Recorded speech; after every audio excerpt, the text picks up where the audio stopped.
Mummies and daddy's എല്ലാവർക്കും പുതിയൊരു എപ്പിസോഡിലേക്ക് സ്വാഗതം. ഇന്ന് നമ്മളിവിടെ കാണാൻ പോകുന്നത് അമൃതം പൊടി കൊണ്ട് ഒരു കേക്ക് എങ്ങനെ ഉണ്ടാക്കുക എന്നുള്ളതാണ്. വളരെ ടേസ്റ്റിയും ഡെലിഷ്യസുമാണ്. ഈ കേക്ക് ഉണ്ടാക്കാനായിട്ട് നമുക്ക് ഓവൻ്റെയോ ബീറ്ററിൻ്റെയോ മൈദയുടെയോ ഷുഗറിൻ്റെയോ ഒന്നും തന്നെ ആവശ്യമില്ല. അപ്പോൾ എങ്ങനെയാണ് ഇത് തയ്യാറാക്കുന്നതെന്ന് നമുക്ക് കാണാം. അതിന് മുൻപ് അമൃതം പൊടിയെക്കുറിച്ച് നിങ്ങൾ ഓൾറെഡി കേട്ടിട്ടുണ്ടാവും. കേട്ടിട്ടില്ലാത്തവർക്ക് വേണ്ടി പറയുകയാണ്.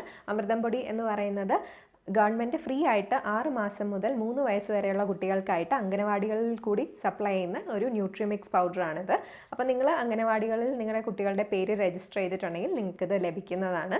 അപ്പോൾ വളരെ ന്യൂട്രീഷ്യസ് ആയിട്ടുള്ള ഒരു ന്യൂട്രിമിക്സ് പൗഡറാണിത്.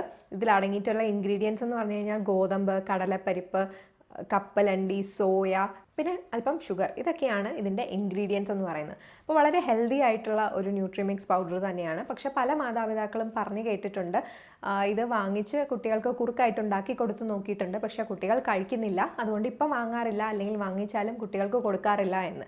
അപ്പോൾ നമ്മൾ ചെയ്യേണ്ടത് എന്താണെന്ന് വെച്ച് കഴിഞ്ഞാൽ കുറുക്കായിട്ട് കൊടുക്കാതെ മറ്റ് പല രീതിയിലും അമൃതം പൊടി അവരുടെ ഡയറ്റിൽ ഇൻക്ലൂഡ് ചെയ്താൽ മതിയാവും. അപ്പോൾ അങ്ങനത്തെ ഒരു സീരീസാണ് ഇന്ന് നമ്മൾ തുടങ്ങാൻ പോകുന്നത്. അതിൻ്റെ ഫസ്റ്റ് റെസിപ്പിയാണ് ചോക്ലേറ്റ് കേക്ക് എന്ന് പറയുന്നത്. മറ്റ് പല റെസിപ്പീസും ഞാൻ അപ്ലോഡ് ചെയ്യുന്നുണ്ട് ഉടനെ തന്നെ. അപ്പോൾ അതിലെല്ലാം കാണാനായിട്ട് ഈ ചാനൽ ഇതുവരെ സബ്സ്ക്രൈബ് ചെയ്തിട്ടില്ല എന്നുണ്ടെങ്കിൽ ആ സബ്സ്ക്രൈബ് ബട്ടൺ ഒന്ന് ക്ലിക്ക് ചെയ്യാൻ മറക്കരുത്. കൂടെ തന്നെ തൊട്ടടുത്തുള്ള ബെല്ലൈക്കണം. അപ്പോൾ ഓരോ പ്രാവശ്യം വീഡിയോസ് അപ്ലോഡ് ചെയ്യുമ്പോൾ നിങ്ങൾക്ക് ഉടനെ തന്നെ നോട്ടിഫിക്കേഷൻ കിട്ടുന്നതായിരിക്കും. അപ്പോൾ ഞാൻ നേരത്തെ പറഞ്ഞ പോലെ ഇതിനകത്ത് നമ്മൾ വൈറ്റ് ഷുഗർ ഉപയോഗിക്കുന്നില്ല, മൈദ ഉപയോഗിക്കുന്നില്ല. വളരെ നല്ല ഇൻഗ്രീഡിയൻസ് ഉപയോഗിച്ചാണ് നമ്മൾ ഈ കേക്ക് ഉണ്ടാക്കുന്നത്. മാത്രമല്ല ഓവൻ്റെയോ ബീറ്ററിൻ്റെയോ ഒന്നും തന്നെ ആവശ്യമില്ല. വളരെ ഈസി ആയിട്ട് തന്നെ നിങ്ങൾക്ക് ഉണ്ടാക്കിയെടുക്കാൻ പറ്റും.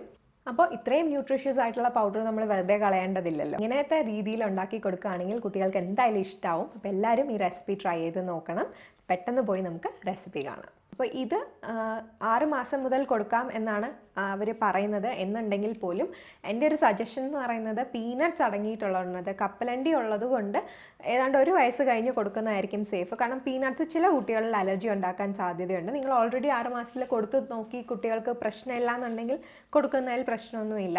അപ്പോൾ ഇത് ഞാൻ റെക്കമെൻഡ് ചെയ്യുന്നത് 1 വയസ്സ് കഴിഞ്ഞുള്ള കുട്ടികൾക്ക് വേണ്ടിയിട്ടാണ്.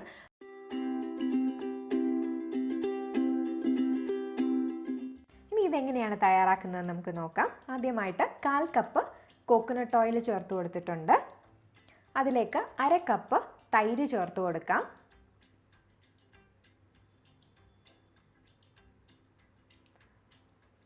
പിന്നെ ഒരു 1/2 ടീസ്പൂൺ വാനില എസൻസ്.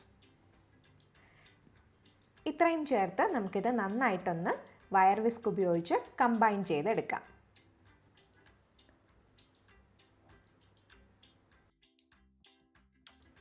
ഈ കേക്കിന് മധുരത്തിനായിട്ട് നമ്മൾ ഉപയോഗിക്കുന്നത് പാം ഷുഗർ ആണ്. പാം ഷുഗർ നമ്മൾ പനങ്കർക്കണ്ട് എന്നാണ് പറയുന്നത്. അപ്പോൾ ഈ പനങ്കർക്കണ്ട് നമ്മൾ കുട്ടികൾക്ക് കുറുക്കുണ്ടാക്കാനായിട്ടൊക്കെ വാങ്ങിക്കുന്ന ഒരു സാധനമാണ്. അപ്പോൾ ഇത് ക്രിസ്റ്റൽസ് ആയിട്ട് ഇതുപോലെയാണ് നമുക്ക് കിട്ടുന്നത്. ഇതിൻ്റെ ഒരു 1/2 കപ്പ് ക്രിസ്റ്റൽസ് ഞാൻ എടുത്ത് അല്പം വെള്ളവും ചേർത്ത് ഒന്ന് ചെറുതായി ചൂടാക്കി അലിയിച്ചെടുത്തിട്ടുണ്ട്. എന്നിട്ട് നമുക്ക് നന്നായിട്ടൊന്ന് അരിച്ചും കൂടി എടുക്കണം. കാരണം ഈ പനങ്കർക്കണ്ടിൽ ചിലപ്പോൾ അഴുക്കുകൾ ഉണ്ടാവാനുള്ള സാധ്യതയുണ്ട്. അത് കളയാൻ വേണ്ടിയിട്ടാണ് നമ്മളിങ്ങനെ ചൂടാക്കി അരിച്ചെടുക്കുന്നത്. നിങ്ങൾക്ക് വേണമെങ്കിൽ പൗഡറായിട്ടുള്ള പാം ഷുഗർ ഉപയോഗിക്കാം. അങ്ങനെയാണെങ്കിൽ 1/2 കപ്പ് തൊട്ട് 1/4 കപ്പ് വരെ അതിൻ്റെ മധുരം അനുസരിച്ച് നിങ്ങൾക്ക് ചേർത്ത് കൊടുക്കാവുന്നതാണ്. ഇതേ റെസിപ്പീനെ നിങ്ങൾക്ക് വേണമെങ്കിൽ പൗഡർ ഷുഗർ ഉപയോഗിച്ചും ചെയ്യാം. പക്ഷേ പനങ്കർക്കണ്ട് ചേർക്കുകയാണെങ്കിൽ വളരെ ഹെൽത്തിയാണ്. അത് നന്നായി കമ്പൈൻ ചെയ്ത ശേഷം നമുക്ക് നമ്മുടെ ഡ്രൈ ഇൻഗ്രീഡിയൻസ് ഒക്കെ അരിച്ച് ചേർക്കാം.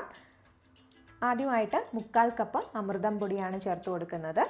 പിന്നെ 1/2 കപ്പ് ഗോതമ്പ് അല്ലെങ്കിൽ വീറ്റ്. പിന്നെ 4 ടേബിൾ സ്പൂൺ കൊക്കോ പൗഡർ. പലരുടെയും ഒരു ചോദ്യമാണ് കൊക്കോ പൗഡർ കുട്ടികൾക്ക് നല്ലതാണോ എന്നുള്ളത്. മോഡറേഷനിൽ കൊക്കോ പൗഡർ വളരെ നല്ലതാണ്.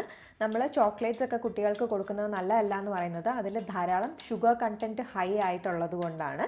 എന്നാൽ ഞാൻ നേരത്തെ പറഞ്ഞ പോലെ മോഡറേഷനിൽ കൊക്കോ പൗഡർ എന്ന് പറയുന്നത് കുട്ടികൾക്ക് വളരെ നല്ലതാണ്.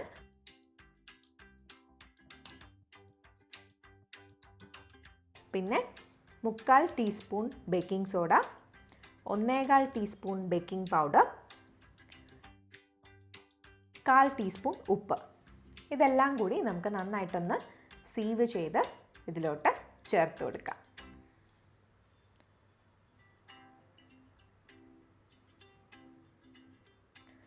നമ്മളിതാ കംപ്ലീറ്റ് ആയിട്ട് സീവ് ചെയ്തെടുത്തിട്ടുണ്ട്. ഇതിനി നമുക്ക് നന്നായിട്ടൊന്ന് മിക്സ് ചെയ്തെടുക്കാം.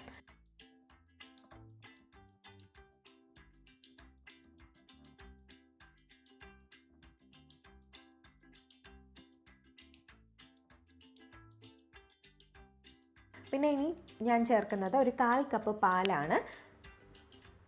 അപ്പോൾ നിങ്ങൾ നേരത്തെ പൗഡേർഡ് ഷുഗറോ പൗഡേർഡ് പാം ഷുഗറോ ആണ് ചേർത്തത് എന്നുണ്ടെങ്കിൽ പാലിൻ്റെ അളവ് കൂടുതൽ വേണ്ടി വരും. ഏതാണ്ട് ഒരു 1/4 കപ്പ് വരെ വേണ്ടതായിട്ട് വരും. അപ്പോൾ ഇപ്പോൾ നമ്മുടെ ബാറ്റർ റെഡി ആയിട്ടുണ്ട്. ഇനി ഇത് നമുക്കൊരു ബേക്കിംഗ് ഡിഷിലേക്ക് മാറ്റാം. ഞാനിവിടെ ഒരു റൗണ്ട് ബേക്കിംഗ് ഡിഷാണ് എടുത്തിട്ടുള്ളത്. ഒരു ബേക്കിംഗ് പേപ്പർ വെച്ച് ലൈൻ ചെയ്തിട്ടുണ്ട്. ടോട്ടലി ഓപ്ഷണലാണ്. ജസ്റ്റ് കോക്കനട്ട് ഓയിൽ ബ്രഷ് ചെയ്തെടുത്താലും മതിയാവും. അപ്പോൾ ഈ ബേക്കിംഗ് ഡിഷിലോട്ട് നമുക്ക് നമ്മുടെ ബാറ്റർ ഒഴിച്ചു കൊടുക്കാം.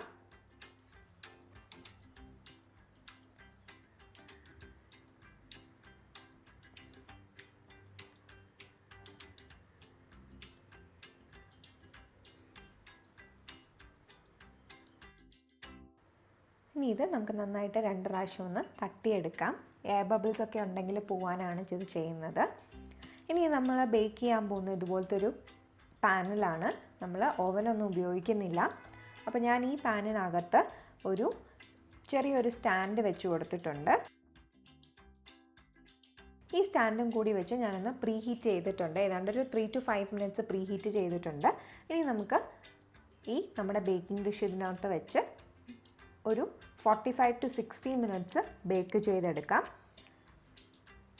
ഇപ്പോൾ ഓരോരുത്തരുടെ ഗ്യാസിൻ്റെ ഫ്ലെയിം അനുസരിച്ച് ഈ ടൈം വേരിയേഷൻ ഉണ്ടാവും. അപ്പോൾ ഒരു 45 മിനിറ്റ്സ് കഴിയുമ്പോൾ തന്നെ ചെറുതായിട്ടൊന്ന് ചെക്ക് ചെയ്ത് നോക്കുക. അപ്പോൾ കറക്റ്റ് പാകം എന്ന് പറയുന്നത് ഒരു ടൂത്ത് പിക്ക് ഇതുപോലെ ഇൻസേർട്ട് ചെയ്ത് നോക്കുമ്പോഴത്തേക്കും അത് ക്ലീൻ ആയിട്ട് വരണം. ലോ ഫ്ലെയിമിൽ തന്നെ ബേക്ക് ചെയ്യാൻ ശ്രദ്ധിക്കുക.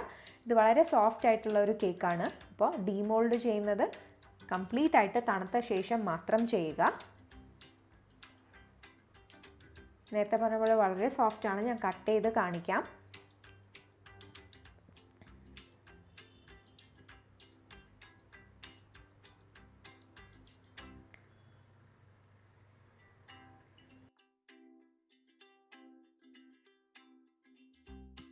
കണ്ടില്ലേ, വളരെ വളരെ സോഫ്റ്റും മോയിസ്റ്റും ആയിട്ടുള്ള ഒരു കേക്കാണ്.